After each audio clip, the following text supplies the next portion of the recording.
अस्सलाम वालेकुम, कैसे हैं आप सब? ठीक हैं गाइज़। ये देखें, आज मैं आपको अपने गांव नौशहरा गरबी का खूबसूरत मॉल दिखाता हूँ। ख़त्म नबूवत एक चौक है तो वहाँ का। तो ये देखें, वहाँ पे एक माशाल्लाह का नई दुकान भी लगी है यार। यहाँ पे बर्गर, अंडा बर्गर तैयार हो रहा है। ये देखें आप, माशाल्लाह। ये मैंने सोचा आप भाइयों को बता दूँ। ये सामने वो देख रहे हैं ना, वो ख़त्म नबूवत चौक का वो बैनर लगा हुआ है, वो सामने की तरफ। तो यहाँ पे और ये भी मिल जाएगा आपको इंशाअल्लाह। ये देखें, ये टिक्का बोटी ये भी तैयार हो रहा है, और मुर्ग पीस भी होते हैं और ताज़ा तैयार होते हैं। मैं आपको 1 मिनट ये दिखाता हूँ। 1 मिनट ये देखें, 1 मिनट 1 मिनट।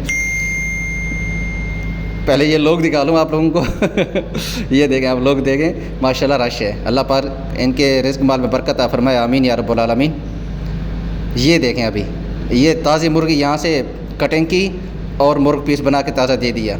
ये सामने हमारे दोस्त का होटल है, सजाद भाई का। तो ये मेरा गाँव है नौशहरा गरबी, ये आप देख सकते हैं। मैंने कहा आपको दिखा दूं। शाम का टाइम हो रहा है, असर का। और ये वो ताज़ा बर्गर है, ये नीचे केचप रखी हुई है। वीडियो अगर अच्छी लगी हो तो वीडियो को लाइक शेयर